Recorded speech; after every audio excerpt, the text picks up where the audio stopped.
ఇవాటి రోజున చాలామందికి మన యొక్క ధర్మం అంటే చాలా గౌరవం ఉంది, అలాగే దీని గురించి సామాన్యమైనటువంటి జ్ఞానం ఉంది, అదంతా వాస్తవమే.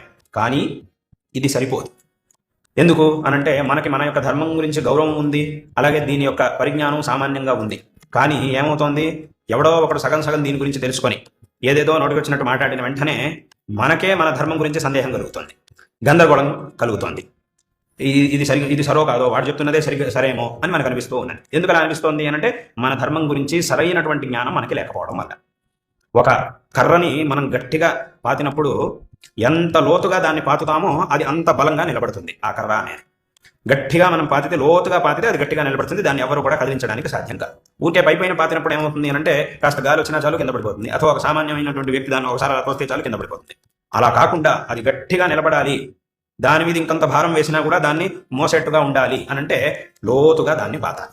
అదే రకంగా మన యొక్క ధర్మం, మన యొక్క భారతీయ సంస్కృతి ఇదంతా ఏదైతే ఉందో దీని గురించి ఒక లోతైనటువంటి అధ్యయనం మనకి కావాలి, లోతైనటువంటి జ్ఞానాన్ని మనం పొందాలి. అప్పుడు ఒకడు కాదు, ఇద్దరు కాదు, ఎంతమంది ఎన్ని రకాలుగా చెప్పినా కూడా మనకి ఏ విధమైనటువంటి విక్షేపము కలగదు, మనకి ఏ విధమైనటువంటి గందరగోళం కానీ సందేహాలు కానీ రాకుండా మనం దృఢంగా ఉండగలుగుతాం.